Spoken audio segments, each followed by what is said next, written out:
Hello guys! Welcome back to Denson channel. If this is your first time visiting my YouTube channel, please tap the subscription button and hit the notification bell to get updated with my future uploads.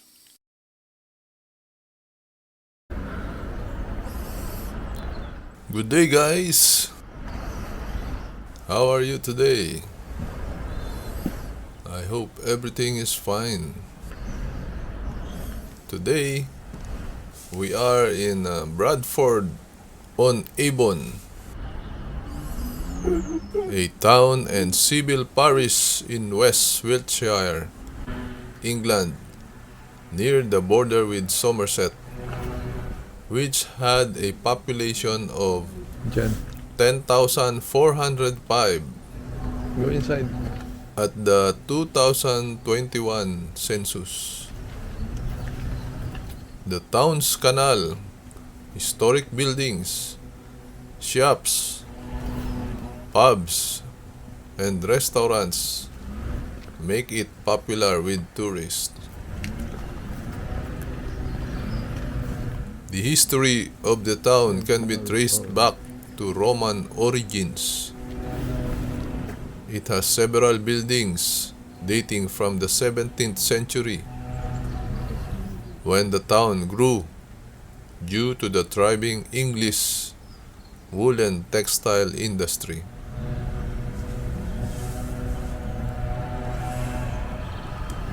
The town lies partly in the Avon Valley and partly on the hill that marks the Vale's western edge,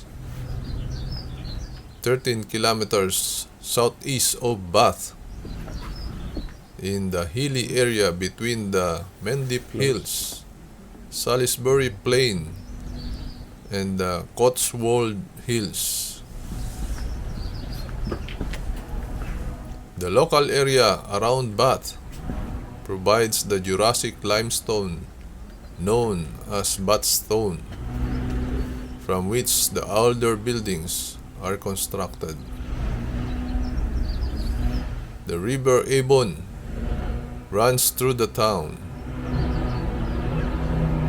The larger town of Trowbridge is nearby to the southeast.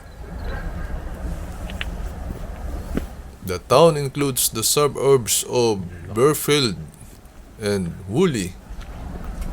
The parish includes the hamlets of Widbrook and Woolley Green.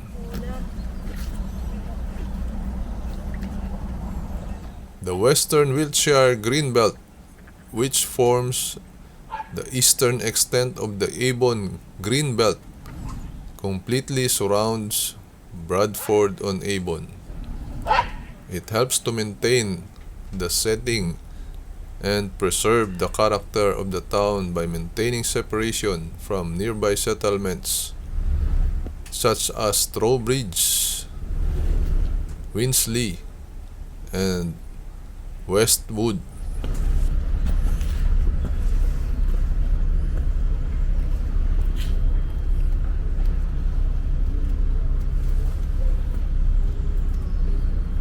Now guys, I'm showing you a old structure,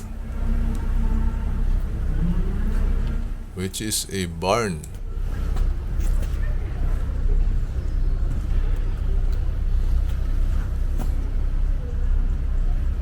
It's locally known as the Great Barn. Look at the wooden structure guys. The beams.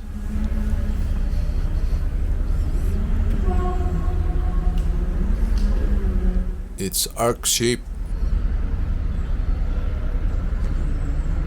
And the wooden purlins were a stone tiles.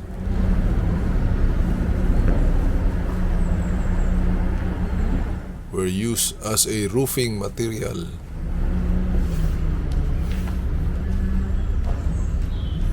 This used to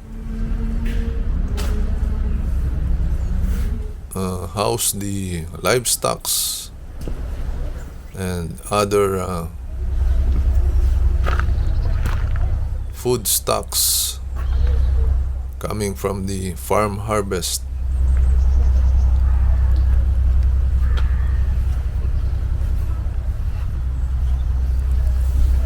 Look at this structure, guys. That's the roof tiles made of stone. Okay, guys,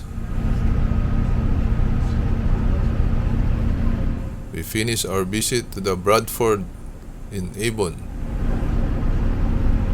and we are now heading back to Bath through the Great Western Railways. This is one of the coach, guys. Look at this. So nice. Power supply where you can charge and plug your laptops if you need to. Pwede rin dito ka na bumili, nak. Dito ka na bibili ng ticket, pwede rin.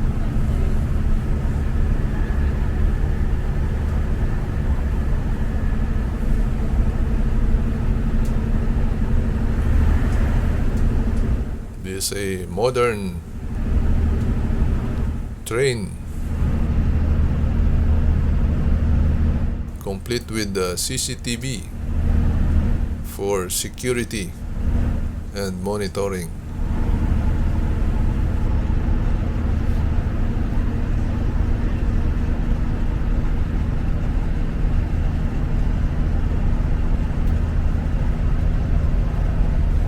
Please join us, guys, on our travel back to the city of Bath. And we have just completed our tour and visit to the Bradford on Avon in Wiltshire, England.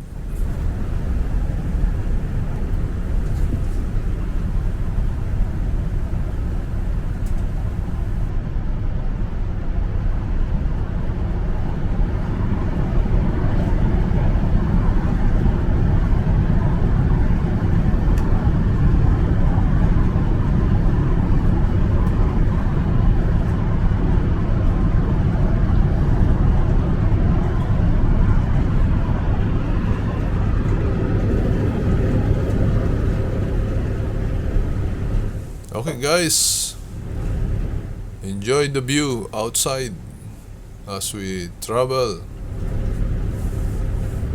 to the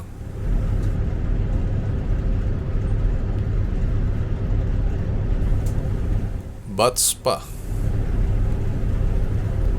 in the city of Bath in Somerset, England.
Thank you for watching. Please click like and leave your comments below. If you are not yet subscribed, please do not forget to tap the subscription button and hit the notification bell to get updated with my future uploads. See you on my next video.